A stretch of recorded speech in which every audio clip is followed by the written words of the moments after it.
अस्सलाम वालेकुम जी, मैं हूं नसीमुल हसन बाजवा और आपको हमारे फेसबुक पेज और यूट्यूब चैनल पर खुश आमदेद।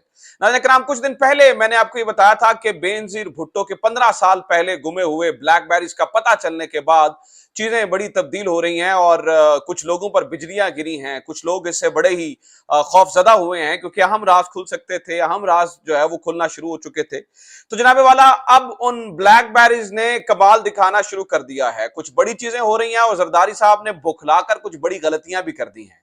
अब ये मैच आपस में पड़ चुका है। जो इमरान खान को फंसाना चले थे वो बजाते खुद फंस चुके हैं। और मैं आपको एक चीज बता दूं कि एक बुत बनाया जाता है, मतलब कहा जाता है जरदारी साहब बहुत बड़े सियासतदान हैं, जरदारी साहब बड़े शाने हैं, लेकिन आप जितने भी शाने हो कोई सवा चाना भी होता है, कोई आप जितने भी शेर हो कोई सवा शेर भी होता है।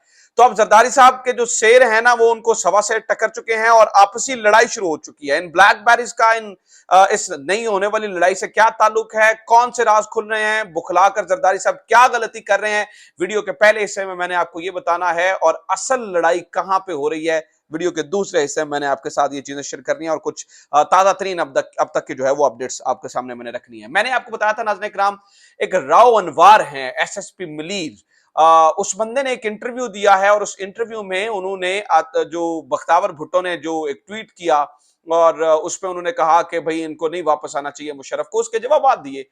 और उसमें उस बंदे ने यानी कि राव अनवार ने ये इंकशाफात किए जिन ब्लैकबेरीज का पता ही नहीं चल रहा था। 15 साल बाद उन्होंने राज खोला जी। वो ब्लैकबेरीज जो मोहतरमा के गुमे हुए थे वो रहमान मलिक के पास थे और जरदारी साहब को मैंने बताया था जिसके ऊपर जो रहमान मलिक है वो बहुत गुस्से हो गए थे।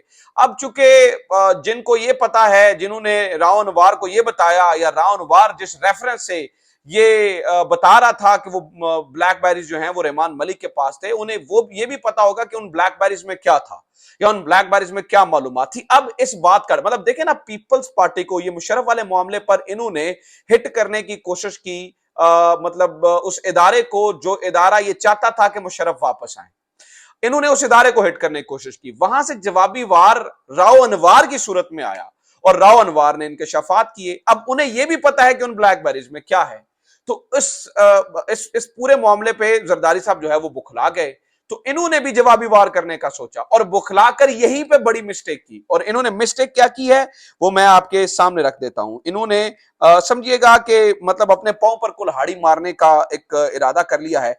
इन्होंने कहा, आज की खबर आपके सामने रख रहा हूं, जरदारी साहब कहते हैं अनोखे लाडले को लाने वाले हमारी जरूरत के वक्त सुनते हैं। आसिफ जरदारी साहब का यह बयान आया। ठीक है, अब आसिफ जरदारी साहब को यह प्रॉब्लम है कि मतलब देखे ना कि बेनजीर वाला मामला 15 साल के बाद दोबारा खुल रहा है, राव अनवार दोबारा से सामने आ रहा है, वो ब्लैकबेरीज का तस्करा दोबारा से सामने आ रहा है, जरदारी साहब का मामला दोबारा से सामने आ रहा है। तो जरदारी साहब ने भी जवाबी वार किया और जवाबी वार करके वो कहते हैं कि अनोखे लाडले को लाने वाले हमारी जरूरत के वक्त सुनते हैं। यानी कि जरदारी साहब ने यह बात स्टैब्लिश करने की कोशिश की या जरदारी साहब ने यह बताने की कोशिश की कि स्टैब्लिशमेंट जो पहले इमरान खान को लेकर आई अब उनकी जरूरत थी। सुनिएगा, यानी कि उनकी जरूरत थी। ये जो स्टैब्लिश करने की कोशिश कर रहे हैं ना जरदारी साहब ये बताने की कोशिश कर रहे हैं कि इमरान खान को लाने वालों की जरूरत थी हमारी। यानी कि हमने उनको अप्रोच नहीं किया, उन्होंने हमें अप्रोच किया। यानी कि यहां पर जरदारी साहब ये भी बताना चाह रहे हैं इस पूरे बयान के अंदर कि वो जरूरत के वक्त उन्हें हमारी जरूरत पड़ गई थी, वो ये चाहते थे कि हम आ जाएं। तो इस मामले में इन्होंने इसे समटाइम आप ओवर क्लेवर होने की चक्कर में एक बड़ा ब्लंडर कर बैठते हैं और ये वही ब्लंडर है जो जरदारी साहब से जो है वो सरजद हो चुका है। तो ये जो हल्की हल्की मट्ठी मट्ठी जो लड़ाई शुरू हुई थी वो अब मामला जो है ना वो खराब होने वाला है। लेकिन मैं आपको ये भी बता दूं कि दूसरी तरफ, एक तरफ तो ये सूरत हाल है, जबकि दूसरी तरफ पंजाब के अंदर भी मामलात को खराब करने के लिए पूरी एक सिचुएशन जो है ना, मेजर आदिल राजा ने इसके ऊपर अभी कुछ कहा है और वो बता रहे हैं कि यहां पर जो है वो कुछ मुलाकातें आसिफ जरदारी ने बड़ी अहम लोगों से, इंतहाई अहम लोगों से की हैं और ये चाहते हैं कि पंजाब के अंदर जो जिमनी इंतखाबात हो रहे हैं वहां पर पीपल्स पार्टी का भी एक हिस्सा हो। यानी कि ये लव एंड हेट रिलेशनशिप चल रहा है, पता नहीं ये किस ऊंट किस करवट बैठेगा।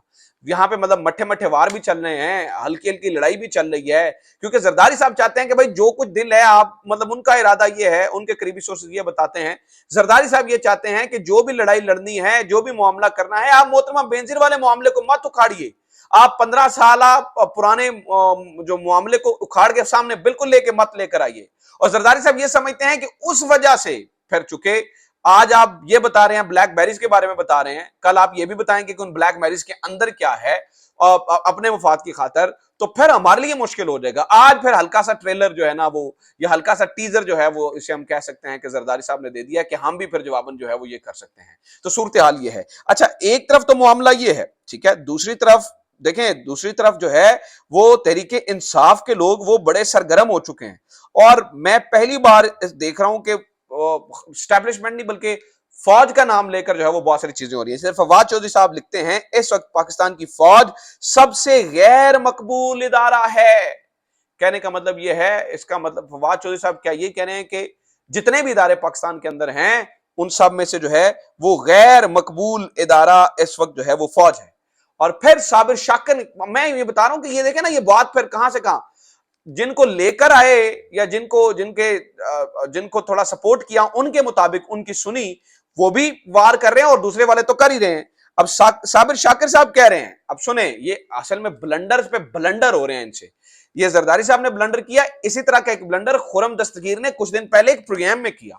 تو اس میں انہوں نے کہا کہ یہ تو ہمیں جو ہے نا وہ ڈسکوالیفائی کرنے والے تھے اور اگلے 10-15 سال کا منصوبہ بن چکا تھا کہ یہ نیب میں ججز لگاتے اور یہ وہ کرتے, تو اس نومبر کے آخر میں ایک تقرری ہونا تھی, اس تقرری سے ڈر کر یہ سب کچھ کیا گیا. اور اس کے اوپر صابر شاکر لکھ رہے ہیں, وہ کہتے ہیں سوال یہ کہ وہ کون تھا جو اپوزیشن کے نام نہاد